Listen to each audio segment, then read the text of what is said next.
Anybody got any questions? You want to turn yourselves on?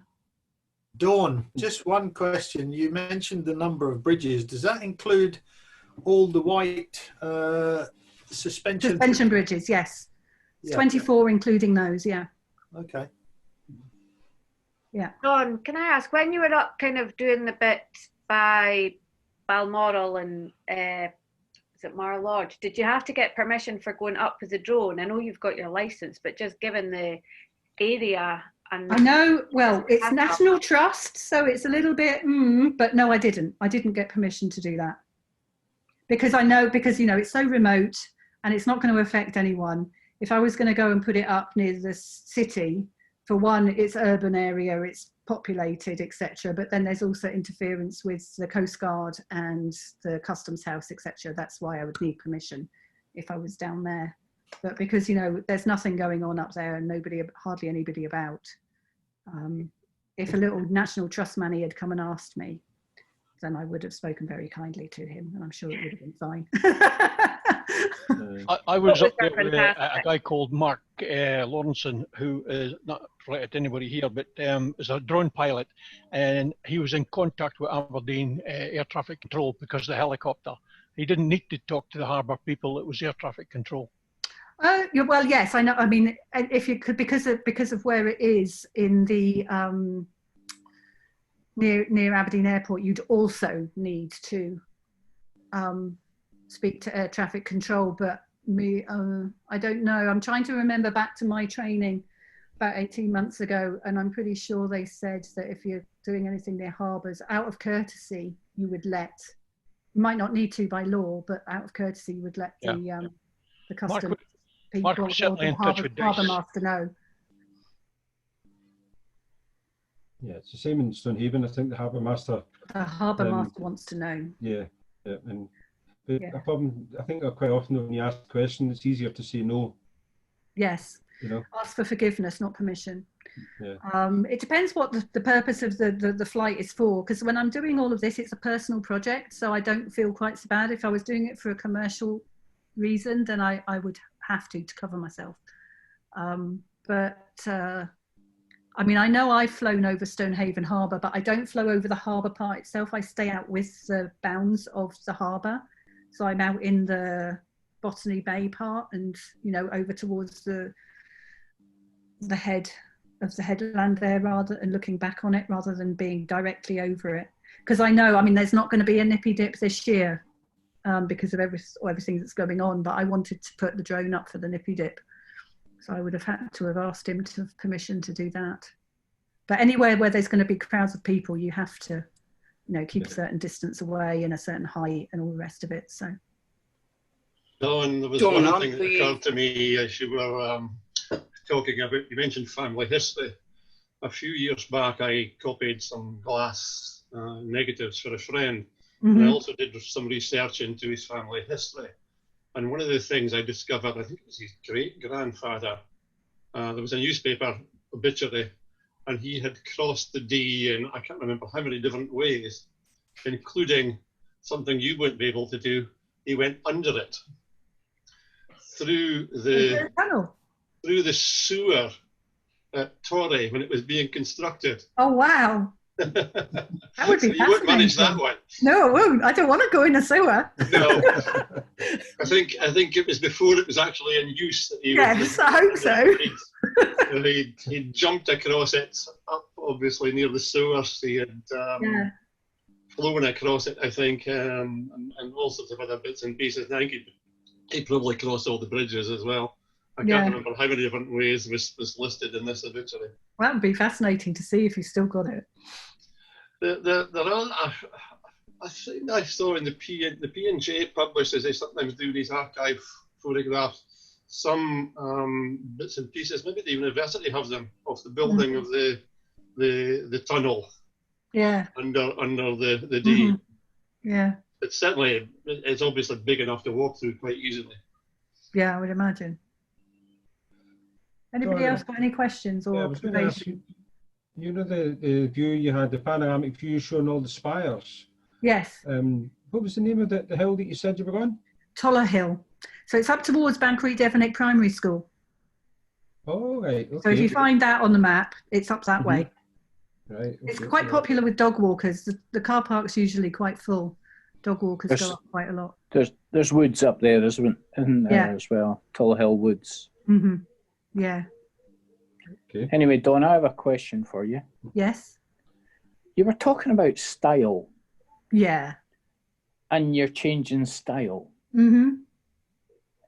What do you think has influenced that? I'm not entirely sure. I mean, a lot of the darker and long exposures, I was taking those, I was like engrossing myself in the methodology and, the waiting and the mindfulness and, staying there and everything. A lot of those were taken when I was going through my divorce. So that tells you quite a lot.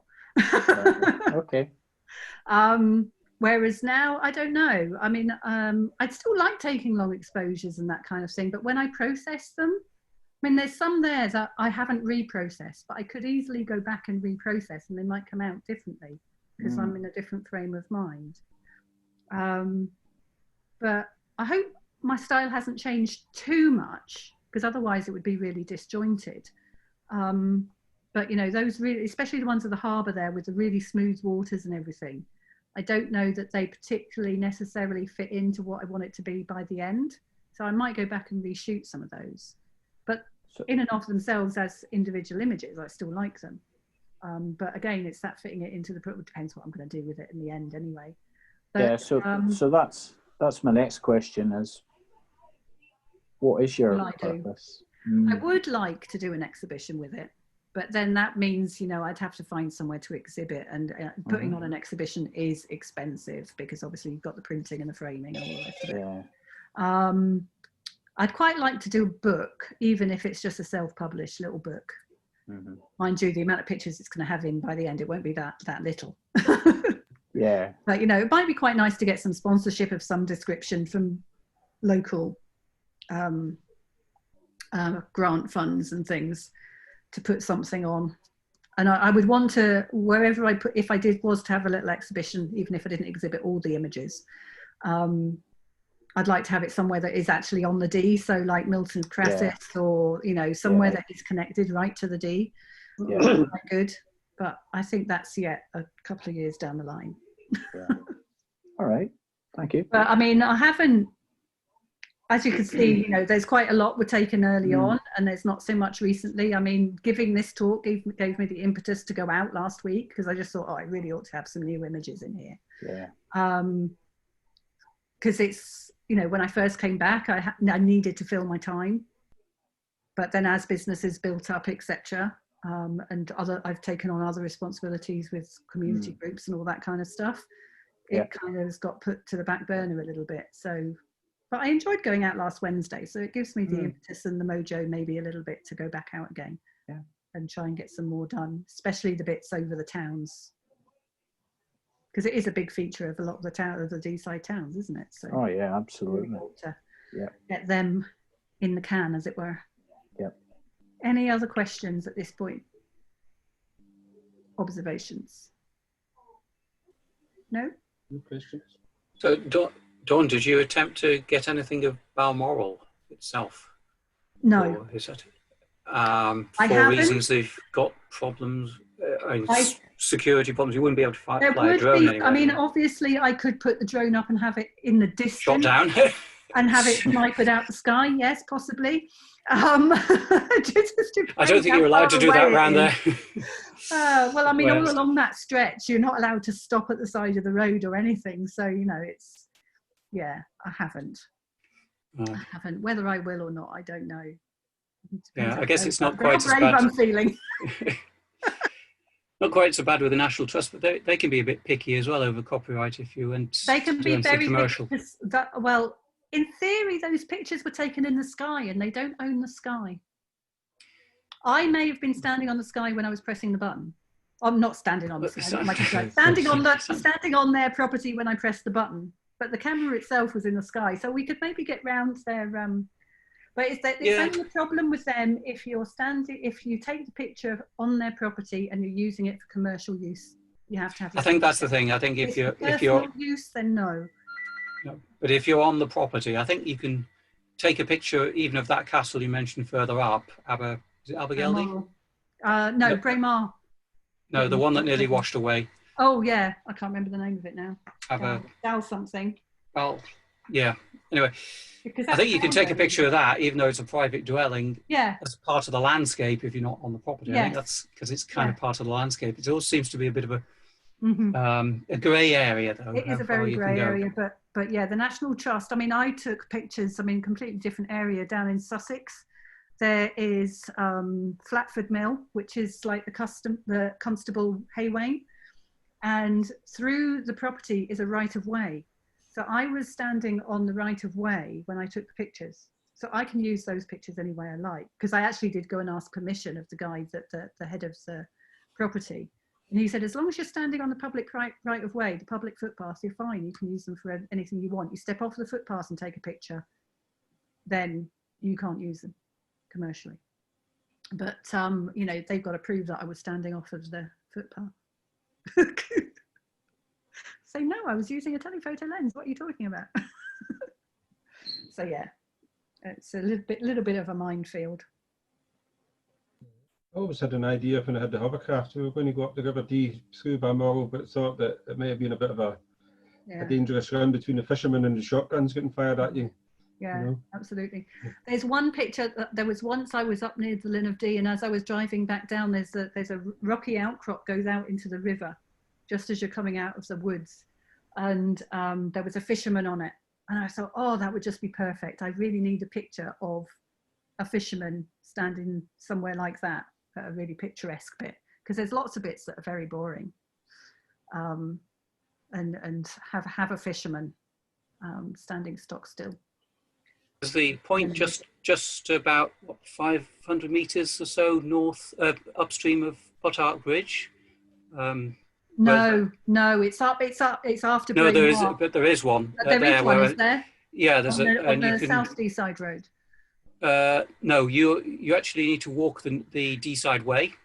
Okay. And you're opposite it, and there's quite fishermen there quite often. I got a couple of not particularly great pictures, but there was one a couple of weekends ago. And so that is. If the lighting is either that, or I need to get somebody who isn't a fisherman, because I don't know any fishermen, to go and pose with a rod.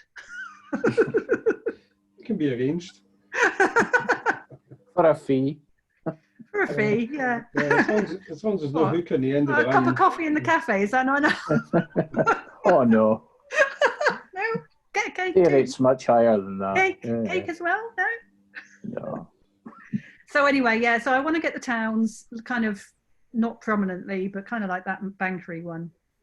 And I want to get all the bridges. And I need to go up the Glen, and I need to get the Wells of Dee, and I need to get the waterfall, and I need to get, you know, but goodness knows when I'll manage to do that. And I think I need to take a Sherpa with me. So I can have the full camera kit and the drone, because I can't carry both myself. And I don't want to go in there twice. Do you have a big dog? Yeah, he liked it. Oh, sadly not. He's a donkey. Okay. Depending on what you want to do, it's 20 to 9 now. I can stop, or I can quickly show you kind of how I process my black and whites.